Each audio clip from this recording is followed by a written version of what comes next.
你想读也行，带上你那个疯妈一起滚！从今往后，你们俩的学费、生活费、医药费自己想办法，家里一个子儿都不会再给。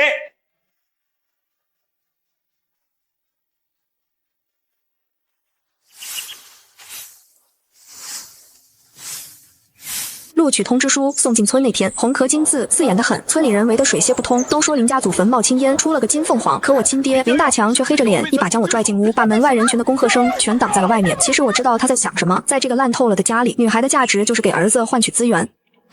通知书我看了，家里情况你也知道，2条路你自己选。吵死了，能不能小点声？别耽误我推塔。第1条，这书别读了，我给你物色了邻村一户开厂的独子，彩礼20万，正好给你弟付个首付。我死死掐着掌心，难以置信地看着他。第2呢？你想读也行，带上你那个疯妈一起滚！从今往后，你们俩的学费、生活费、医药费自己想办法，家里一个子儿都不会再给。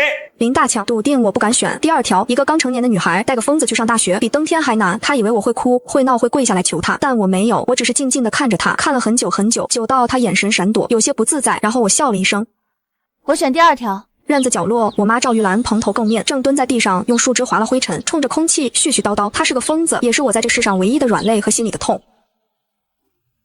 好，这可是你自找的，别到时候在外面活不下去，哭着回来求我。那一夜我根本没睡，摸黑将烫金的录取通知书揣进贴身口袋，连夜收拾了母亲仅有的几件破衣服。可就在天刚蒙蒙亮，我牵着母亲准备悄悄跨出院门时，林大强堵住了大门。天刚亮，我拉着破旧的行李箱，紧紧牵着换上干净衣服的赵玉兰。门锁一响，林大强披着衣服冲了出来。你还真敢走！林小初，你今天要是敢踏出这个门，以后就别认我这个爹。正好，我也不想认。我停下脚步，没回头。林大强，我忘了跟你说件事。妈，这些年住院的单据、诊断证明，还有你每次打他，邻居报警留下的出警记录，我都复印带走了。我的抚养费你从小没给过，就算了，但妈的赡养费你跑不掉。等我在城里安顿好，律师会主动联系你。身后传来林大强如遭雷击后翻箱倒柜的崩溃声，那个装票据的抽屉早空了，他彻底慌了。城市很大，车水马龙，母亲吓得发抖，我把她护在怀里，我身上只有高中拼死拼活给人抄写文稿攒下的不到500块钱。为了省钱，我在偏僻的城中村租了一间发霉发臭的不见天日的地下室，安顿好母亲，我逼着自己冷静，连上房东的无线网，在同城论坛上疯狂找兼职。在这个社会没有钱，我和母亲连饭都吃不上。很快一条帖子砸进我的视线，高薪急聘家教，要求高考理综接近满分，有耐心能搞定叛逆期男生，时薪500，时薪500，这个数字像一道光照亮我的绝境。我理综296分，毫不犹豫拨通了电话。电话那头的女生高高在上，带着居高临下的审视，甩给我一个地址，让我下午3点去试课。我换上唯一体面的白衬衫，给母亲留了午饭和水，反锁好地下室的门，叮嘱她别出声。可当我坐了1个半小时，公交敲开那栋奢华别墅的大门时，迎面而来的却是极度的轻蔑。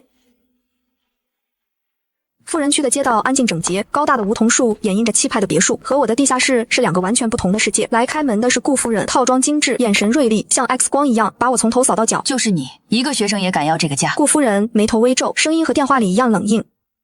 夫人，您要的不是一个便宜的老师，而是一个能解决问题的人。给我半小时，也给您儿子一个机会。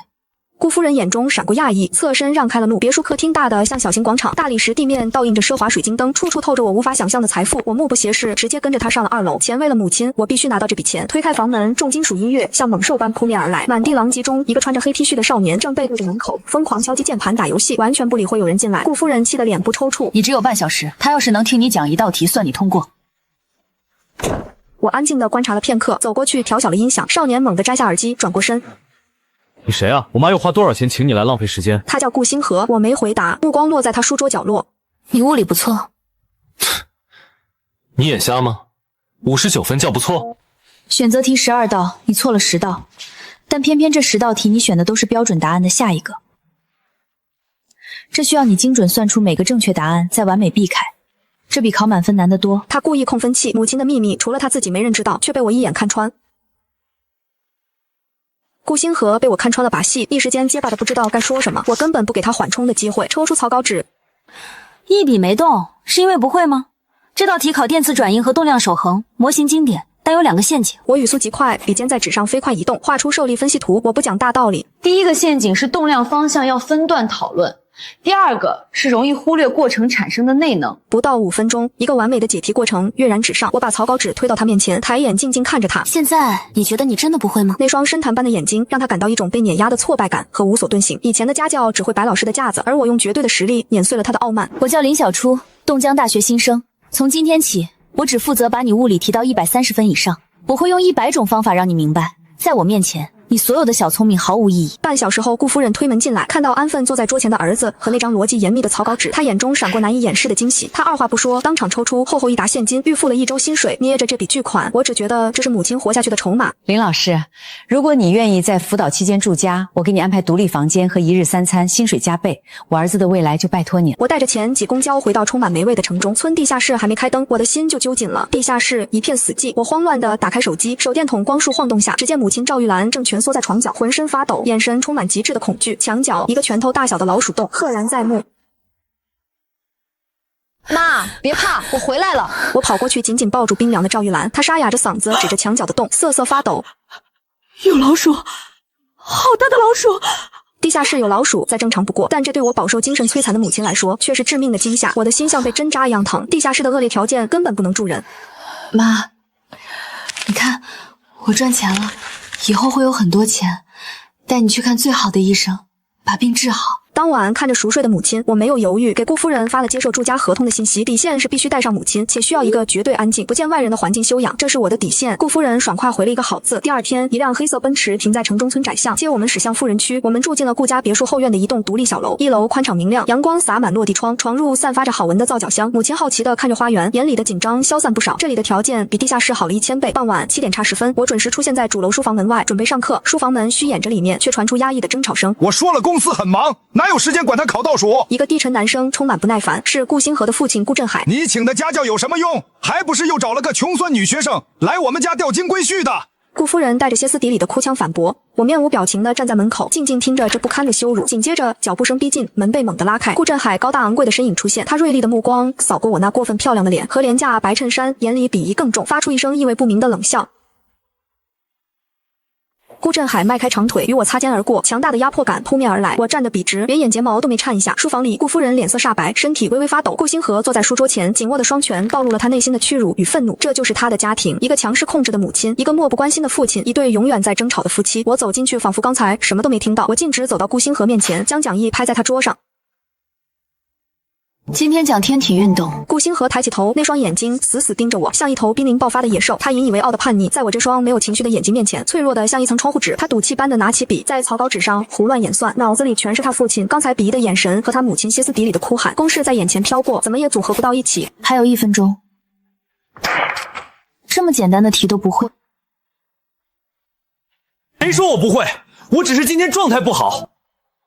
你的模型从第1步就错了，双星系统围绕的是共同质心，你连底层逻辑都是错的。物理不是背公式，是建立逻辑，连自己情绪都控制不了的人，学不好物理。你懂什么？你什么都不知道。我确实不知道，也不想知道。你的家庭与我无关，从现在开始，忘掉你爸，忘掉你妈。你的世界里只有我和物理。坐下，或者你现在就走出这扇门，向你父亲证明，你确实就是个一无是处的废物。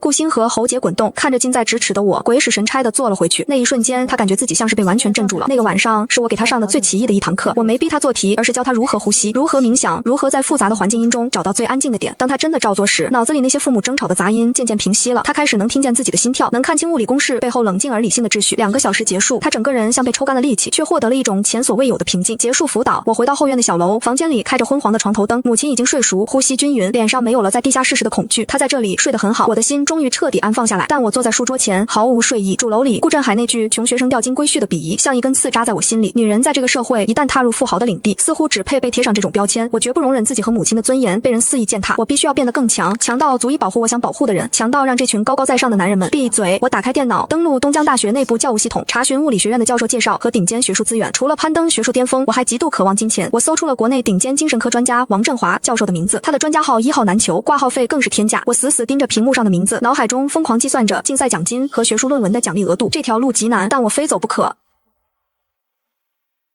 第二天清晨，阳光洒满房间，母亲醒了。小初，花儿。我的心猛地一颤。是，月季花很漂亮。这是几年来他第一次对外界事物表现出兴趣。母亲的情绪肉眼可见的好转。王阿姨，你来啦。而到了晚上7点，顾星河的变化同样惊人，他不再迟到、顶嘴，甚至会提前预习准备问题。我从不照本宣科，用最生活化的例子解释复杂的物理概念，逼着他从5、6种解法中寻找最优解。顾星河第一次感觉学习原来可以这么有趣，甚至白天都会忍不住翻物理书。这一切顾夫人都看在眼里，欣喜若狂。林老师，这里多打了5万，算给你的奖金。夫人，合同上薪水是周付，至于奖金，等星河的月考成绩达到目标，我再来领。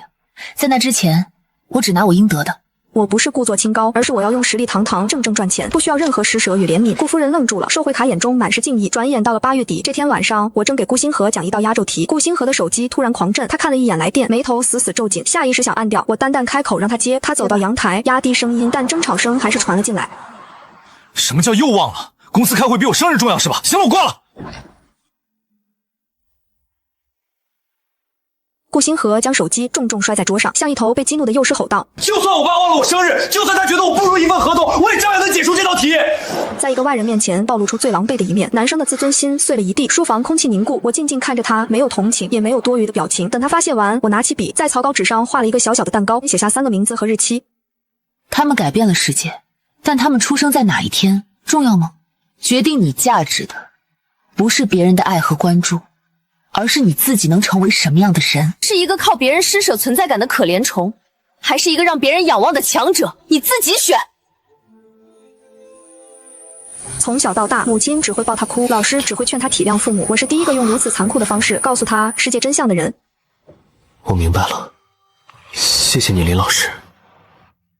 他沙哑着开口，第一次如此郑重地叫我老师。10分钟后，他思路清晰。对了，生日快乐。顾星河愣在原地，小心翼翼地把那张画着简笔画蛋糕的草稿纸撕下来，夹进书里。明天就是检验一切的月考。月考考场阳光刺眼，顾星河坐在座位上，脑海里没有游戏的喧嚣，也没有父母的争吵，只有我清冷的声音：忘掉你的世界，这里只有我和物理。他睁开眼，拿起笔，物理他曾经最痛恨的科目，此刻那些符号却成了等他解开的谜题。选择题他能清晰构建物理模型，填空题计算精准无比，做到最后一道大题时，他甚至笑了。3天前我刚给他讲过几乎一模一样的模型，一气呵成。当下课铃还差5分钟响起时，他提前做完了所有题目，看着班上愁眉不展的学霸，一种源于智力碾压的快感油然而生。成绩公布那天，班主任拿着成绩单走进教室。这次月考我们班出了一匹惊天动地的黑马，我们班有个人考了物理满分。当年级第一在海南的卷子居然有人满分。顾星河，老师，是不是系统出错了？物理课代表不服气地站起来质疑。试卷调出来了，每一个步骤都堪称完美，尤其是最后一道大题，解法比标准答案还要简洁高效。顾星河，你是怎么做到的？因为我有一个很好的老师。消息传回别墅，顾夫人激动地在客厅直掉眼泪。林老师，这是你应得的奖金，你改变了他的人生。攥着这沉甸甸的现金，我终于有了底气去敲响东江市第一精神病院王振华教授的大门。然而就在我连着4天早上5点去医院排队都挂不到号，即将绝望时，一个穿着白大褂的老者站在了我面前。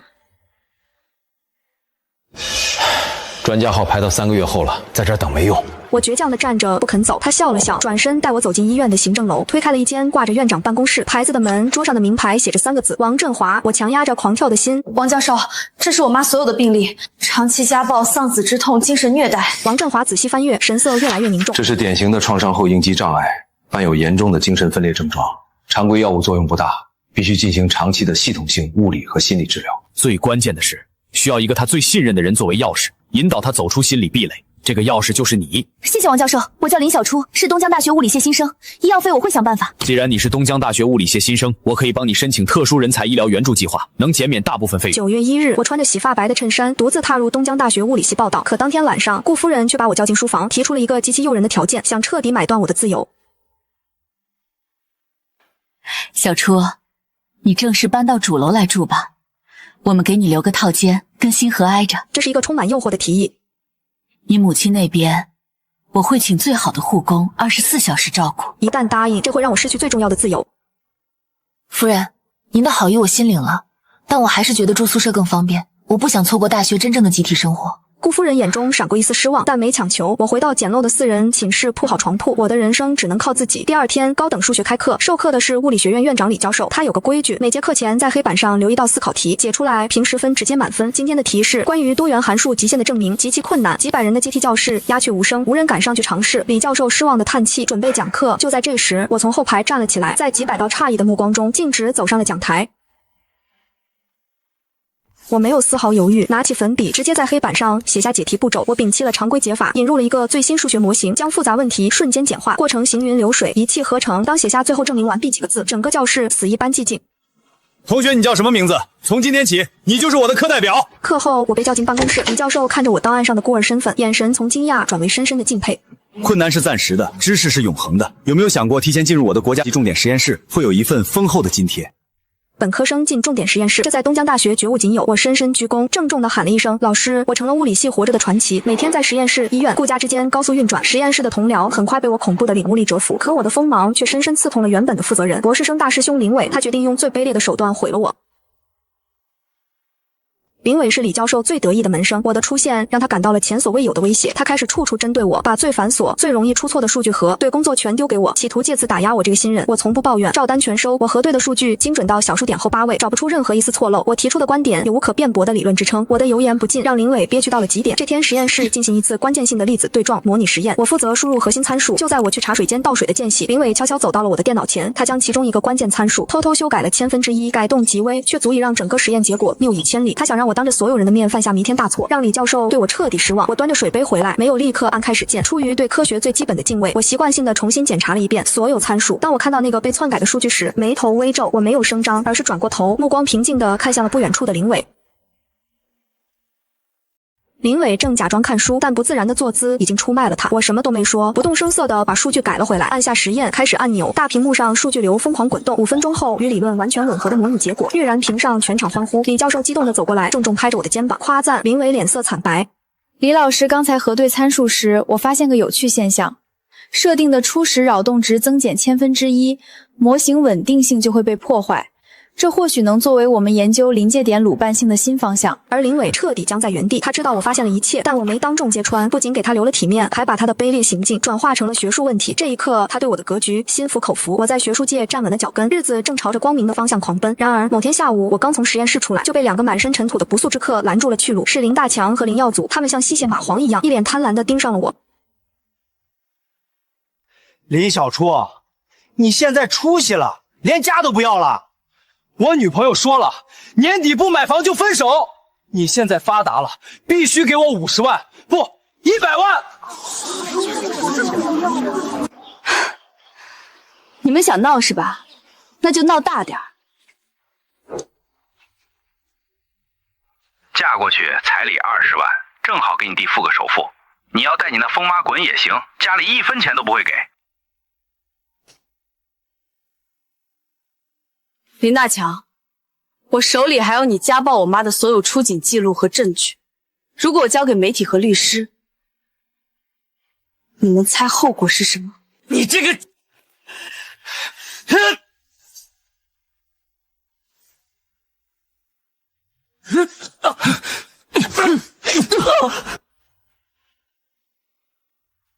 你敢动他一下试试？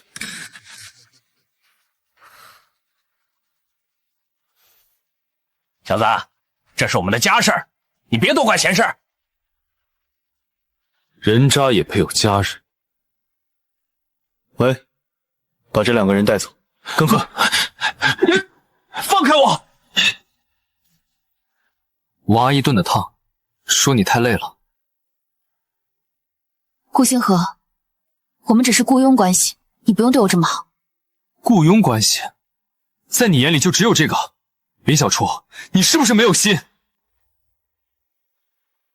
我若没有心，怎么会为了母亲拼尽全力？但我不能表现出来。我的人生是一艘在暴风雨中航行的小船，任何多余的情感都会成为压垮我的石头。我最终接过了饭盒，把一切界限划清后转身离开。当天晚上，顾振海坐在主位沙发上，手里端着红酒，透着酒局上位的压迫感。听说我儿子今天为了你在学校打架，很聪明的小姑娘，知道怎么利用优势抓住小男孩的心。顾总误会了，我只为合同和薪水而来。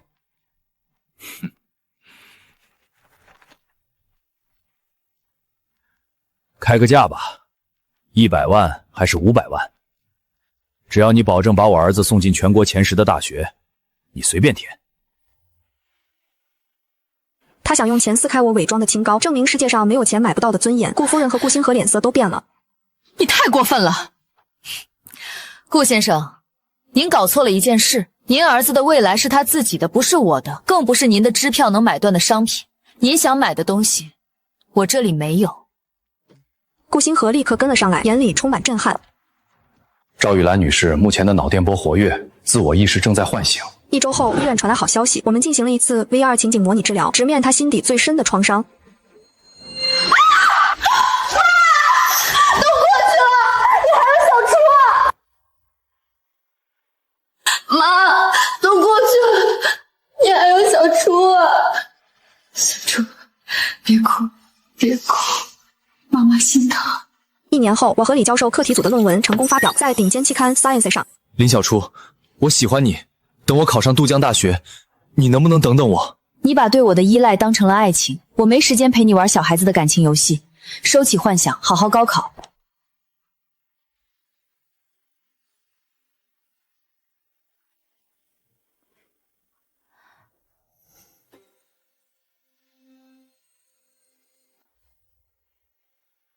顾星河，是我。我站在门外，声音穿透厚厚的门板，里面传来砸东西的闷响。我承认我的人生很糟糕，我语气出奇的平静，我肩膀上扛着重担，走错一步就是万丈深渊。我没有资格分心，更没权利依赖任何人。里面安静了，只剩压抑的呼吸声。我猛地拔高音量，字字诛心。你觉得你现在的行为叫喜欢，连自己情绪都控制不了，用这种幼稚的方式伤害关心你的人，这叫自私。真正的喜欢是让自己变成一个足以与对方并肩而立的人，而不是躲在房间当懦夫。想让我看得起你，就站起来证明给我看，证明你的喜欢能让你变强，而不是堕落的借口。我转身下楼，没有多留1秒。顾夫人愣在原地，被我近乎残忍的打击方式吓傻了。就在我走到楼梯口时，身后紧闭的房门咔嗒一声开了。顾星河红着眼站在门口，用嘶哑的声音一字一顿地冲我喊：林小初，你等着，我一定会证明给你看。那晚之后，顾星河像变了个人，他比以前更沉默，更专注，像台高速运转的机器。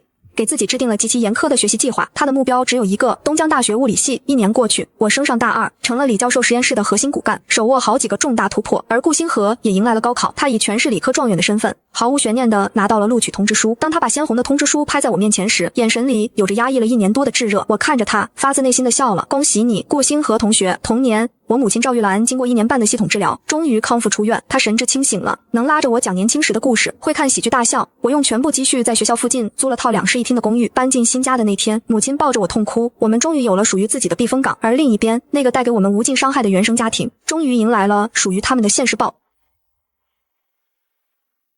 林大强父子俩被保安架出学校后，本想回村里造谣，把我塑造成潘高枝的白眼狼来博取同情，可他们算漏了网络。当时围观的学生录了视频，他们泼皮无赖的嘴脸和听到录音后惨白的脸色全被发到了网上，标题极其醒目，现实版樊胜美985天才少女遭原生家庭上门勒索100万，视频传回村里，全村炸锅，卖女儿给儿子买房，赶走病妻，一桩桩恶行触碰底线，父子俩瞬间成了过街老鼠，村民绕着走，甚至背后吐口水。林耀祖还没过门的未婚妻立刻退婚，1分不少地要回了彩礼，林耀祖彻底崩溃。几天后，一纸法院的传票直接拍在了林大强脸上，我正式起诉了他，准备让他倾家荡产。诉讼请求就2条：第一，支付赵玉兰往后所有的赡养费和医疗费；第二，就10几年家暴行为进行精神损害赔偿，医院证明、邻居证言、出警记录、证据链铁证如山。法院判决下来，林大强名下唯一的自建房被强制查封拍卖，父子俩无家可归，被赶上街头。林耀祖受不了打击，跟着混混跑了，杳无音信。林大强一夜苍老，只能在村口破庙靠施舍苟延残喘。我把赔偿款存进母亲账户，将那家人彻底拉黑，山高水远，死生不复相见。东江大学里，顾星河成了我的专属跟班，我去哪他都在帮我占座，替我挡掉烂桃花，却从不越界。他修完学分，大一下学期就考进了李教授的实验室，我们成了并肩作战的战友。一天我回到家，桌上摆着丰盛的菜肴，母亲端出一个粉色奶油蛋糕，上面写着祝小初生日快乐，这是我人生中第一个生日蛋糕。就在我许愿时，门铃突然响了。小初去开门，门外站着顾星河，他手里也提着个一模一样的蛋糕。看到屋里的阵仗，脸上满是懊恼和尴尬。母亲早就把他当准女婿看，热情地把他拽进屋，来就来，还带什么东西？正好小初胃口大，一起吃。看着他窘迫的样子，我没忍住，灿烂的笑出声，没有防备，没有疏离。顾星河直接看呆了。4年后，东江大学毕业典礼，我作为杰出毕业生代表站上台。4年来，我手握3篇世界级论文，拒绝了麻省理工的邀请，直驳李教授门下。发言结束，台下掌声雷动。我走下台，径直走到坐在轮椅上的母亲和她身边的顾星河面前。顾星河也同样留校读博，他自然地脱下学士服外套，披在我身上，挡住秋风，阳光斑驳地洒在他更加沉稳的侧脸上。我看着他，忽然开口：“顾星河，你4年前对我说过的话还算数吗？”顾星河的呼吸瞬间停滞了，他死死盯着我，生怕自己听错。我笑着牵住他微微发抖的手：“顾博士，我的后半生拜托你了。”他眼眶骤红，一把将我紧紧拥入怀中，力道大的像是要将我揉进骨血。不远处的顾夫人捂着嘴落泪，连一向冷硬的顾振海也难得露出了一丝满意的笑。毕业后，我和顾星河正式在一起了，生活表面上风平浪静。我们白天在实验室为了数据争论，晚上一起回我租的公寓陪我妈吃晚饭。然而现实的考验很快接踵而至。周末，顾家老宅举行家宴，饭桌上，顾振海端着酒杯，以一种长辈和上位者的姿态开了口：“小初，你现在直博了，星河也出息了，等你们结了婚，你就把实验室的工作辞了，或者转个清闲的文职。女孩子学历高是好事，能优化下一代的基因，但最终还是要回归家庭。”相夫教子的桌上的气氛瞬间降至冰点。顾星河刚想摔筷子反驳，我按住了他的手，我放下碗筷，直视着顾振海那双理所当然的眼睛，嘴角勾起一抹冷笑。顾先生，我想您又搞错了一件事。我语气平静，却字字铿锵。我的脑子，我的学识是用来探索宇宙和改变世界的，不是用来给您顾家优化基因的。我结婚是因为爱情，不是为了应聘顾家的高级全职保姆。顾振海脸色铁青，林小初，你别不知好歹，星河以后是要继承家业的，难道指望他去带孩子？如果他连承担家庭责任的觉悟都没有，那他就不配跟我结婚。我毫不退让。顾星河立刻站起身，坚定地握住我的手。爸，小初的未来在科研，如果家里需要人退让，那个人会是我。您的家业，如果您觉得我顾不好家，您可以捐了。顾振海气得砸了酒杯。我和顾星河十指紧扣，头也不回地走出了顾家大门。风吹在脸上，顾星河有些愧疚地看着我，我冲他笑了笑，正想开口，口袋里的手机突然疯狂震动起来，是我妈打来的。电话刚接通，里面就传来我妈慌乱的哭喊声：“小初，你快来，花店里来了好几个男人，他们把咱们的摊子砸了，说要抓我回去。”挂了电话，我和顾星河发疯一样赶往我妈新开的花店。这2年，我妈彻底康复后，为了不拖累我，用攒下的钱在大学城后面的巷子里租了个小门面卖花，日子过得独立又充实。可当我们赶到时，满地都是被踩烂的月季和玫瑰，几个流里流气的男人正推搡着我妈。我一眼就认出，带头的是林大强的远房侄子林强。当年在村里，这群亲戚没少跟着吸我们母女的血。你个跑路的老娘们，林叔现在在村口破庙快饿死了，你倒是在城里过起阔太太日子了。林强吐了口唾沫，嚣张地指着我妈：“今天不拿20万出来，这店你别想开，住手！”我冷喝一声，大步上前，将我妈护在身后。林强看到我眼睛冒出贪婪的绿光，哟，大学生回来了，正好负债女偿，天经地义。顾星河眼神一冷，直接就要上去动手，我一把拦住他。对付这种底层吸血鬼，用拳头解决太便宜他们了。我拿出手机，拨通了一个号码，目光如刀般刮过林强的脸。喂，李警官，大学城后街有人寻衅滋事，敲诈勒索，金额高达20万，涉嫌刑事犯罪，麻烦您出警。我语气极快且精准。林强等人一听刑事犯罪，脸色顿时变了，但还强撑着叫嚣：“警察来了，老子也不怕。”我是来找我婶子要赡养费的。笑话，法院早判了，我妈是家暴受害者，跟你们林家恩断义绝。你们现在的行为，往小了说是寻衅滋事，往大了说叫黑恶势力扫黑除恶的典型。我步步紧逼，气场全开，20万够你们在牢里踩几年缝纫机了。警车很快呼啸而至，我妈没有像从前那样退缩，她站直了身子，指着满地狼藉，对警察清晰地陈述了损失。她再也不是那个任人欺凌的疯女人了。处理完林强花店，重新收拾妥当。第二天一早，我回实验室处理数据，刚走到楼梯拐角，就听到一阵压抑的抽泣声。我走过去，发现是我带的直系学妹，实验室里最有天赋的大4女生晨晨，她正死死捏着一张退学申请表，哭得上气不接下气。看到我，她绝望地抬起头：“师姐，我不能读研了，我家里让我回去结婚。”看着晨晨那张被泪水打湿的脸，我的脑海中瞬间闪过几年前林大强逼我家人给林耀祖凑彩礼的画面，历史总是惊人的相似。在这个世界上，还有无数个女孩正在经历我曾经的绝望。站起来，我走过去，一把抽走她手里的退学申请表，当着她的面撕得粉碎，把眼泪擦干，告诉我到底怎么回事。晨晨抽噎着说，他老家是个重男轻女的偏远县城，他拿到保研名额的事被家里知道后，他爸妈不但没高兴，反而直接给他定了门亲事。对方是个大他10岁的包工头，家里下了死命令，必须拿30万彩礼给他弟弟盖婚房，否则就来学校闹，让他身败名裂。师姐，我斗不过他们的，我没有你的本事。晨晨绝望地捂住脸，你不用有我的本事，你只要有不想认命的骨气。我眼神彻底冷了下来，一把拉起他，走，回实验室。这书你不仅要读，还要堂堂正正的读。但我低估了晨晨父母的无耻程度。3天后，实验室楼下被拉起了一条刺眼的红色横幅。晨晨的父母带着7大姑8大姨坐在地上撒泼打滚，无良东大诱拐我女，还我清白闺女回家结婚。周围瞬间围满了看热闹的学生。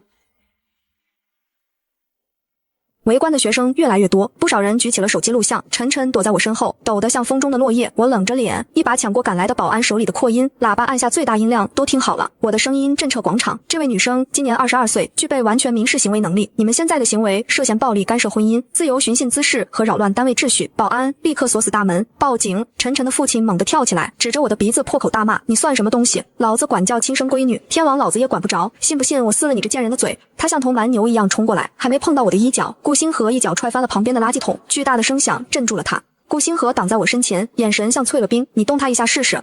看着被吓退的父母，我转头盯着晨晨，厉声说：“晨晨，抬起头，你今天要是跟他们走，你这辈子的最高成就就是个彩礼，30万的生育机器。告诉我，你要回去吗？”晨晨看着我坚定的眼睛，咬破了嘴唇。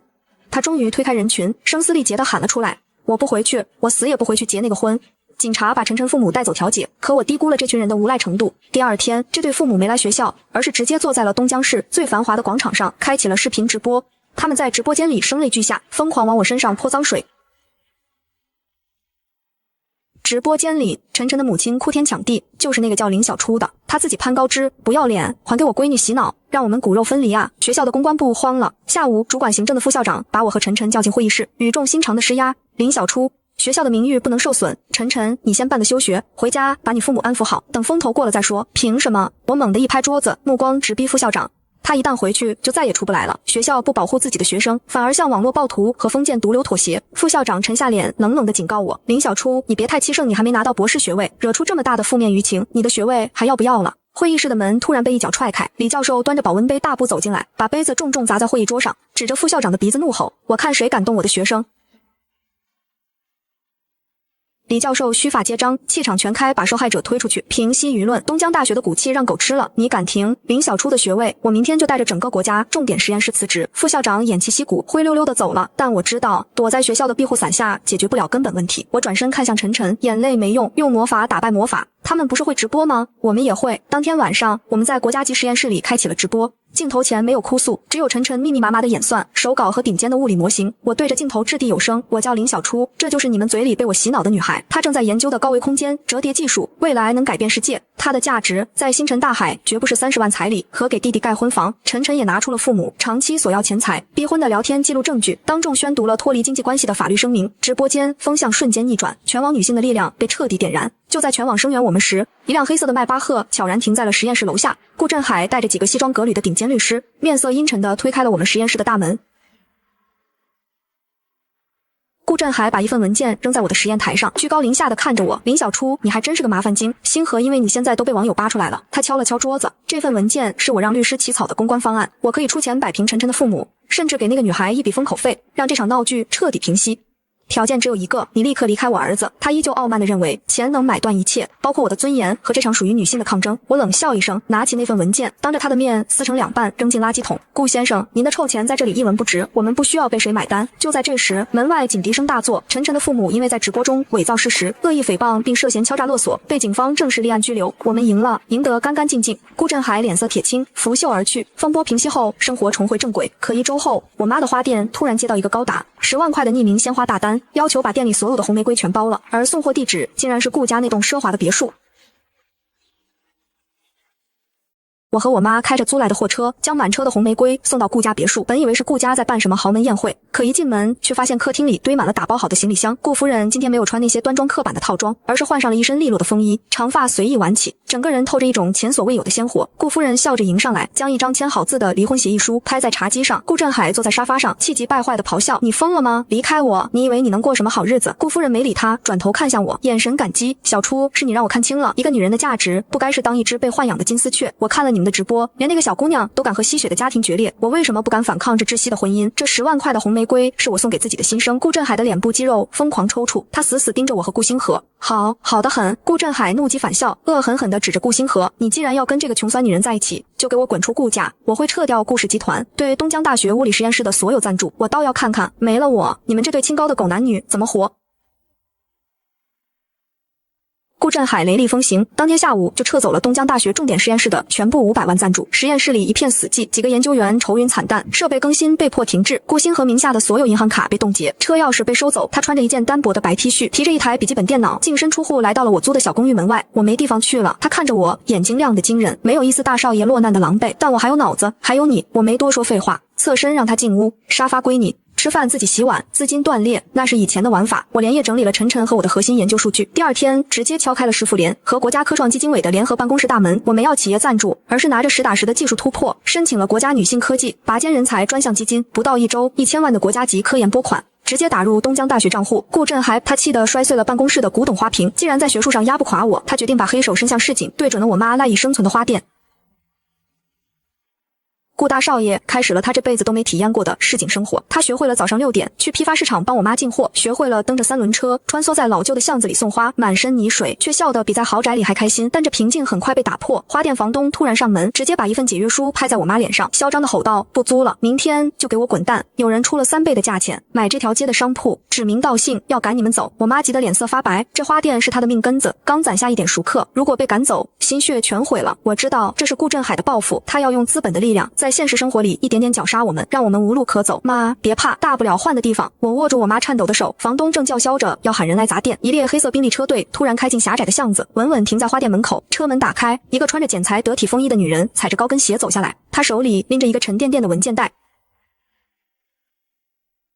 来的人是顾星河的母亲秦岚，她摘下墨镜，眼神凌厉地扫过那个嚣张的房东，将手里的文件袋啪地砸在桌上。赶他们走，你算什么东西？睁开你的狗眼看看这是什么。房东哆嗦着打开文件袋，里面赫然是整条街的房屋产权转让合同。秦岚冷笑一声，我用离婚分来的财产买下了这条街的产权，现在我才是这里的房东，要滚也是你滚。房东吓得屁滚尿流的跑了。秦岚转身握住我妈的手，语气温和却充满力量，玉兰姐，这家店的租金全免，算我入股，从今天起我们女人自己做自己的靠山。曾经的豪门阔太太和曾经的农村疯女人在这个10几平米的鲜花铺子里达成了最坚不可摧的同盟，花店不仅没倒，反而重新装修，生意越做越红火。顾振海的连环算计全部落空。与此同时，他公司最核心的智能家居产品即将上市，却因为失去了我们实验室的底层算法支持，在内测时频频出现致命的系统崩溃。顾振海彻底急眼了，他竟然买通了实验室里的内鬼。实验室的底层代码被盗了，那是晨晨熬了3个月写出来的核心程序。内鬼很快被查出，是个刚招进来的实习生，收了顾振海50万的封口费，连夜跑路，拿着偷来的代码。顾氏集团的智能家居产品如期召开盛大的发布会，顾振海站在聚光灯下，西装革履春风，得意地向媒体吹嘘着这款产品的革命性突破，仿佛已经看到了股价暴涨的辉煌。李教授气得要报警，我却拉住了他，嘴角勾起一抹看好戏的冷笑。老师，别急，捡来的蘑菇吃下去是会中毒的。其实在核心代码的外层，我早就为了防止数据泄露，埋下了一段极难察觉的逻辑死循环陷阱，不懂底层逻辑的人直接套用，只要运行时间超过24小时，系统就会全部死机。发布会现场的大屏幕上，顾振海正准备演示产品的智能互联功能，可他刚喊出一句语音指令，现场所有的智能设备突然发出一声刺耳的尖叫，紧接着火花四溅，全场设备集体陷入死机。黑屏，全网直播的屏幕上只剩下顾振海扭曲的脸。顾氏集团的发布会成了年度最大的笑话，股价开盘即暴跌，跌停板封得死死的，投资人纷纷撤资，预售订单大面积退款。顾振海瞬间面临涉嫌商业窃密和虚假宣传的巨额起诉，顾氏集团的资金链断了。深夜，我租的公寓门被疯狂砸响，我打开门，顾振海头发凌乱，双眼猩红的站在门外，哪里还有半点当初居高临下的影子。林小初，你算计我，把修复程序给我，要多少钱我都给你，半个顾氏集团都行。我看着他眼神怜悯，顾先生，你还在做梦呢，代码已经上交国家专利局，你这是盗窃国家科研机密，你的时代结束了。他嘶吼着想要扑上来动手，顾星河从屋里大步跨出，一把握住了他的手，死死地盯着他。你不再是我父亲，你只是个罪犯。顾星河居高临下地看着他。顾振海最终被商业调查科的人带走，顾家彻底倒台。秦岚阿姨和我妈的花店分店开遍了全城，我和顾星河的课题拿下了世界级大奖，一切似乎都迎来了最完美的结局。可就在我们去领奖的前一天，我收到一个匿名的快递盒子，里面装着一件带血的高中校服和一个破旧的录音笔。快递盒被撕开，刺鼻的血腥味扑面而来。那件带血的校服是我高中时穿过，后来留在村里没带走的旧衣服。我按下那只破旧的录音笔，里面传出民药组杀猪般的惨叫：姐，救我，他们要砍我的手。录音里民药组哭得撕心裂肺，我欠了地下赌场200万，他们说你不替我给钱，明天就去砸烂妈的花店，去东大破红漆，毁了你。姐，你那么有钱，你救救我啊。林药组离家出走后，果然和地痞流氓混在了一起，惹了高利贷。顾星河脸色铁青，夺过录音笔就要报警。我面无表情地把那件带血的校服扔进垃圾桶，不用管他。我语气冷硬得像一块冰，他自己找死，我绝不花1分钱去填这个无底洞。我是真的不在乎他死活，可我低估了这群底层恶霸的下作程度。第二天清晨，天还没亮，我妈给我打来电话，声音止不住的发抖。我赶到花店时，整条巷子都被惊动了。花店新换的卷帘门上被人用刺眼的红油漆写满了半米高的大字：欠债还钱，奴女代偿，不给钱就死。街坊邻居围在花店门口指指点点，议论纷纷。我妈脸色苍白，但她没有像以前那样发疯崩溃。秦岚阿姨提着一桶水和几把刷子走出来，递给我妈一把。玉兰姐，泼个漆而已。秦岚冷笑一声，挽起昂贵的真丝袖子。我们连吃人的婚姻和家暴的男人都熬过来了，还怕几个下三滥的小流氓？我妈深吸一口气，接过刷子，用力洗刷门上的红漆。这群女人在市井的烟火里，早就淬炼出了比钢铁还硬的骨头。我没闲着，立刻报警，并调取了巷子口的监控。监控里泼漆的几个混混，手法极其拙劣。我看着他们熟练的动作，脑子里突然闪过一个念头：林耀祖这种怂包，真的敢借200万高利贷吗？我和顾星河顺着快递单号的揽收点，查到了城中村一家破败的黑网吧。我们悄悄摸进网吧后门，在一间烟雾缭绕的包厢里，根本没有什么绑架和凶杀。林耀祖正翘着二郎腿跟几个黄毛混混有说有笑，等我姐那200万一到账，咱们5-5分。他现在可是大科学家，最怕身败名裂。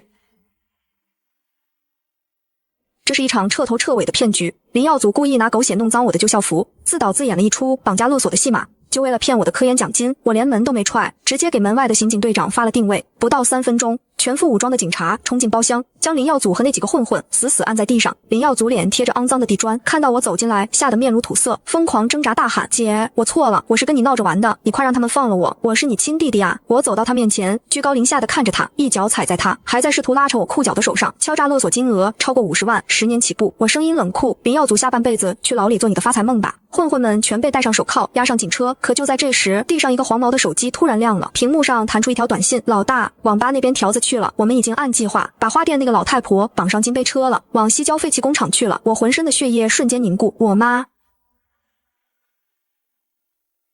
林耀祖这群废物为了确保能拿到钱，竟然留了后手。在警察收网的同一时间，另一拨人在花店后巷把我妈强行掳走了。顾星河猛踩油门，车子像离弦的箭一样飙向西郊废弃工厂。我双手死死扣着安全带，指甲掐出血印。如果我妈有事，我要这群人全部陪葬。踹开工厂生锈的大门时，我以为会看到我妈被绑着毒打的惨状，可眼前的景象却让冲进来的警察和我们都愣住了。我妈赵玉兰没有哭，她背靠着承重墙，手里死死攥着半个被敲碎的啤酒瓶，锋利的玻璃尖端直指着面前2个凶神恶煞的绑匪。她的手在流血，但她的眼神凶狠得像一头护崽的母狼。退后！我妈嘶吼着，玻璃叉逼近绑匪的脖颈。老娘被林大强打了20年都没死，你们几个杂碎以为拿把刀就能吓住我？敢动我女儿的钱，我拉着你们一起下地狱！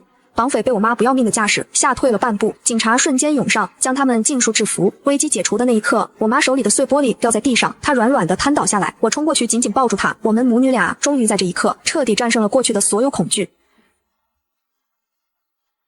林耀祖和绑匪团伙被依法重判，敲诈勒索加绑架未遂。林耀祖被判了15年。消息传回村里，林大强彻底疯了，他在破庙里熬坏了身子，成了个衣不蔽体、浑身恶臭的乞丐。得知儿子坐牢，他拄着一根破木棍，一路乞讨，硬是摸到了大学城。我们花店的门口，林大强扑通一声跪在花店门口，鼻涕一把泪一把的对着围观的街坊哭诉：我可是他亲爹啊！他现在是大科学家，住洋楼开豪车，却眼睁睁看着他亲爹亲弟死啊！大家给评评理啊！道德绑架永远是这群吸血鬼最爱用的烂招。几个不明真相的路人开始窃窃私语，再怎么说也是亲生父亲啊，就是现在有钱了也不能这么绝情吧。我端着一盆刚换下来的冰冷刺骨的洗花水，大步走出店门，在所有人惊愕的目光中，我毫不犹豫地将那盆冰水从林大强的头顶狠狠浇了下去。林大强被泼得惨叫一声，浑身抽搐地瘫在地上。我把水盆咣当一声砸在他面前，冷冷环视四周，想当圣母的现在就可以把他领回你家去供着。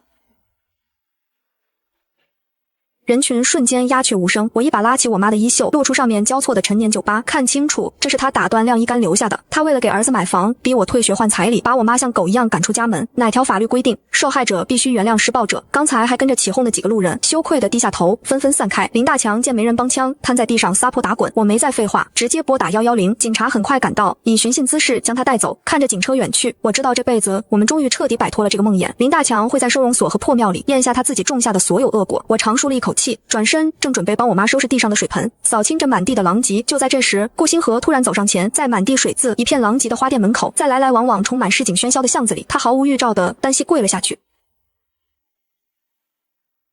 林小初，我没钱了。顾星河跪在积水的青石板上，从口袋里掏出一个并不精致的红丝绒盒子，里面是一枚素圈金戒指。顾氏破产了，这枚戒指是我用这几个月送花、做兼职加上实验室津贴一点点攒钱买的。他仰着头看我，眼睛亮若星辰。我没有豪车别墅，但我有个脑子，有双手，还有一条命。你愿意嫁给我吗？我眼眶发热，没有盛大的排场，没有漫天花瓣，只有老街的烟火气和一地还没扫干净的积水。但我毫不犹豫地伸出手，戴上，以后敢惹我，我妈的碎玻璃瓶可是不认人的。顾星河笑得像个傻子，手忙脚乱地把戒指套进我的无名指。我们没有办豪华的酒店婚礼，半个月后，我们在花店所在的老街巷子里摆了10几桌地地道道的流水席。结婚那天，整条巷子被我们用上万朵红玫瑰装点得像个童话，没有司仪，没有豪车车队，而站在红毯尽头，准备将我的手交出去的那个人，惊呆了所有前来的街坊。站在我身边的不是父亲，是我妈赵玉兰。她穿着一身暗红色的定制旗袍，头发盘得一丝不苟。虽然背影还有些早年劳作留下的微驼，但她的步伐走得无比坚定。秦岚阿姨担任我们的证婚人，晨晨是我的伴娘。在这条充满市井烟火气的巷子里，3个被原生家庭或不幸婚姻伤害过的女人站成了最坚固的堡垒。我妈牵着我走到顾星河面前，星河，我不说那些让你好好照顾她的话。我妈的声音不大，却异常清晰。我的女儿，她自己能照顾好自己。如果你敢对不起她，我拼了这条老命也会让你付出代价。妈，您放心。顾星河红了眼眶，深深鞠了一躬。我会和她并肩站在一起，一辈子。流水席上，街坊们推杯换盏，没有商业互吹，只有最真诚的烟火气。婚礼结束后，我和顾星河做了一个决定，我们把这几年积攒的科研奖金全部拿了出来。我们没有去买豪宅，而是回到这条巷子，盘下了花店，旁边那栋3层老楼挂上了一块崭新的牌匾。牌匾上写着玉兰女性互助中心，我用我妈的名字命名了它。1楼是扩建后的花店和咖啡馆，2楼是法律援助室，3楼是临时庇护所。秦岚阿姨凭借人脉，请来了最专业的离婚律师团队驻点。晨晨利用业余时间，在这里给那些辍学打工的女孩免费补习，而我妈则成了这里的主心骨，教那些逃离家暴的女人包花、手冲咖啡，让她们拥有一技之长。短短几年，这里成了东江市无数绝望女性的避风港，她们在这里褪去伤痕，重新站起来，堂堂正正的赚钱养活自己。而我的科研事业也迎来了大爆发，我带领团队攻克了底层算法壁垒，核心技术不仅应用于国家尖端领域，还下放到了民用房窃听、反定位的女性安全手环上，直接端掉了好几个利用高科技跟踪家暴的犯罪团伙。5年后，首都国家最高科学技术奖颁奖典礼，我作为史上最年轻的获奖者，站在了耀眼的聚光灯下，台下掌声雷动，无数长枪短炮对准了我。一个记者站起来问出了那个所有人都好奇的问题：林博士，您在科研领域取得了如此卓越的成就，回顾过往，您觉得您这辈子最伟大的成就是什么？记者举着话筒，眼神充满敬意。所有人都以为我会提那几项改变世界的专利技术，我微笑着摇了摇头，目光穿透刺眼的聚光灯，落在第一排那几张熟悉的面孔上。顾星河抱着我们刚满1岁的女儿，我妈赵玉兰穿着优雅的套装，秦岚阿姨和晨晨正在对我疯狂挥手。我这辈子最伟大的成就，我凑近麦克风，声音平静而充满力量，是在很多年前的那个清晨，没有认命，而是牵着我母亲的手，坚定地走出了那个黑暗的村子。全场寂静了一瞬，随即爆发出雷鸣般经久不息的掌声。颁奖典礼结束，我们一家人回到了东江市的巷子，花店门口月季开得正艳，店里传来女人们爽朗的笑声。顾星河在给花浇水，我妈正抱着外孙女逗弄。我靠在门框上，看着这充满市井烟火气的一幕，长舒了一口气。女人的人生从来不需要谁来拯救，我们自己就是自己的救世主。